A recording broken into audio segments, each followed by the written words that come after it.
Endobeso.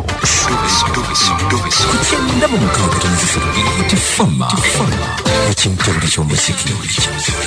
Endobeso. Komite FM ekiyita buli ky'omuziki ekisinga. Tugenda mu Ndobeso akaseera kano tulabe munnaffe ono agamba ki.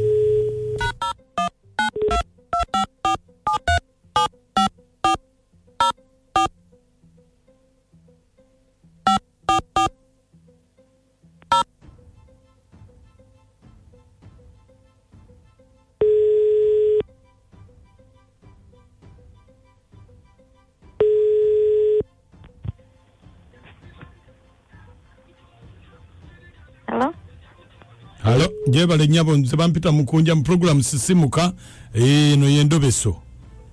Ese bona ko bidde Njagala onyambe.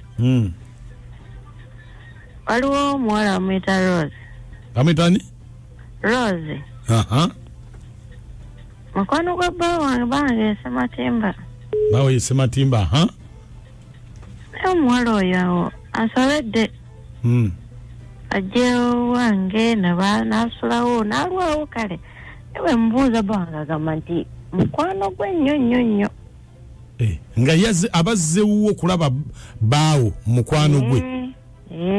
Nasulawo olibwe mubuuza angamba mukwano gwe nnyo.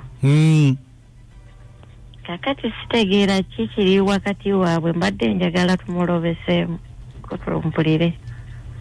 Ndeka kati bawa kubuulidde amazeno golowooza singa yali muwuwe yali mulese waka. Nkolagana eri awo wakati sikitegeera. Njagala tumulobese manye ekituufu. Anna kati gwona enesimu gye wampadde yaani? Esimu gye nakuwadde ya muwala. Ye Rose. Ye Rose. Kale mbeerako ku simu tovaako. Kale sawa. Bawe yaani? Sematimba. Kale sawa.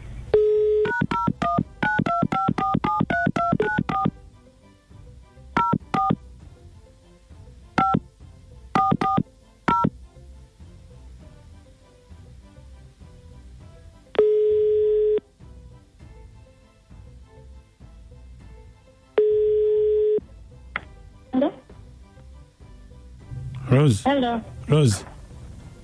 Wange? Jebali. Kale naye jebali yogera ko nyisuulira. Tompulira. Ati ompulira. Gwe Rose. Wange? Sematimba okimanyi tagenda kuwasa. Ani? Sematimba. Sematimba wawe. Tomutegedde. Ono ani gwe njogera naye? Kikulu weebuzaabuza. Nkubuuza babulungi ate nebuzaabuzizaki. Ngamba nti Sematimba okimanyi nti agenda kuwasa. Sematimba ki? Ono ani gwe njogera naye? Ye Sematimba omutegedde. Mutegedde naye nti nze sikutegedde gwe njogera nawe. Naye olabika Sematimba ono si Rose. Rose. Wange? Anti Sematimba omutegedde.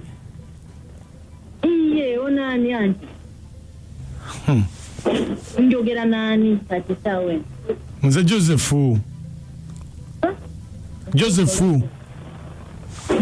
ki? Omundeeba.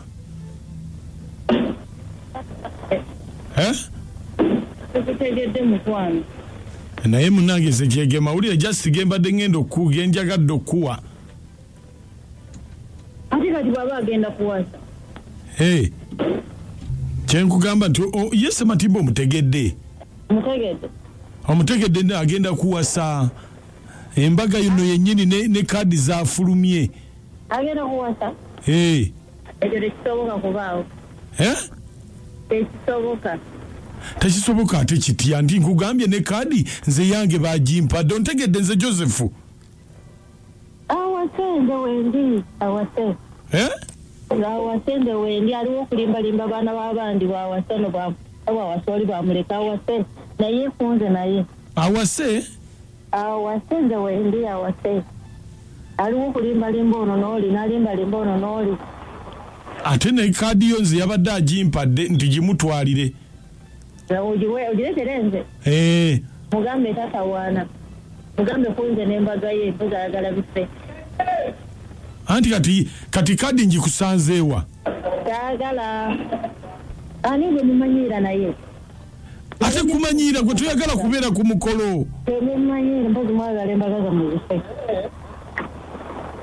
nyabo nze kaadi yo ngenda gireeta temumanyira bwe mba mwagala nze ku mbaga zammwe mumanye nti embaga yammwe ejja kufa ye nga mumanyira ng'ani amanyira ate akyawasa nnyo temunsinikira nabi nnyo bannange gwate yali badde asanyuka nti mukwano gwange agenda kuwasa ate atandise oba kantu kenaku nenze ndabanga akamereke kati gwe bakugamba nti gundi agenda kuwasa ekikuyombya ki ayinza okuba abadde amubanja nga tannamusasula bagenda zikozesa ku mikolo Endobeso mugiwulidde mukazi munnange abadde ayagala kumanya oyo gwayita mukwano gwe nnyo gwajja naye ewaka ne bakyala mukwano gwe oba kamereke kakati ategedde ansa agifunye nebadde kiriya bulungi nanti kakati tulinda bannaffe bana abagenda okuteesa batubuulire bo bakirabye batya ansa ntuufu nkyamu naye abasajja olabira bana basambasada w'abaluli nakasongola gyendi yesebo ekyo kyerazirwatu nti oyo mukazi we era mukyala waawaka alina kumanya nti oyo mujja we oba atufumbafumbe naye oba ofumbafumba munnange ono kale emisanvu naye oyo omukyala mwattu ayagala bba wa munne ne bannange ebisajja kale oli yakimuleeta n'ewaka kisaana kibooko ekyo ekikazi bwe kidda kwata kibooko wammo kisabule Endobeso njiweerezaako abakyala ba Misanvu village bati mu no stress nga bakulembeddwa maama Aje ne maama Adamu ono Karo kale weba nnyo Karo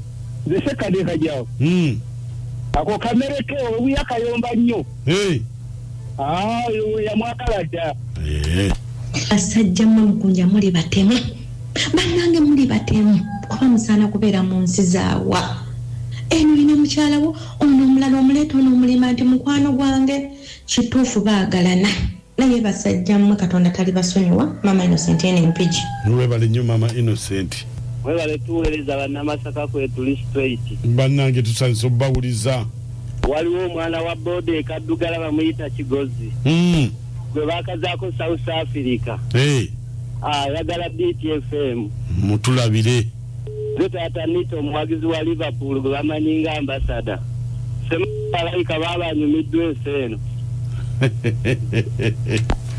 naye basajja mujooga mulekerawo akajoogo mulekerawo akamanyiiro oyo omukyala amagezi gemuwa alinde ekikazi ekikomewo kikyale bana akitegekera ebbaketi y'omusulo bana mulekerawo akamanyiiro ate namwe abakazi mumanyiira nnyo ogenda otya mumaka ga munno ng'okimanyi omusajja kwana babale tuweereza enze bamaswaife mutongo kitikatunda amanda yenze birungi ebuwambo naye mukunja oyo omukyala akimanye nkinoloozi mujjawe taddamu kubuusabuusa sigadde birungi ebuwambo esi mukwano gwa bbaawe nsigadde birungi ebuwambo mutegekere baketi y'omusulo byonna byakulwanyisa mubanga nabyabakazi eno bannange bakazi bannange mbagamba nti omusajja baba aliko enkayana muweeyo gye bamukayanira muweeyo tewenyo anti kakati ekisinga okusesa bagamba genda ate batuyagala genda ate wambagatanye nono n'oli genda eri gwe wennyini gwoba ovaawo ogenda oli ajje olaga obuzira kyoba olaba ennaku zino abakazi tukola mugende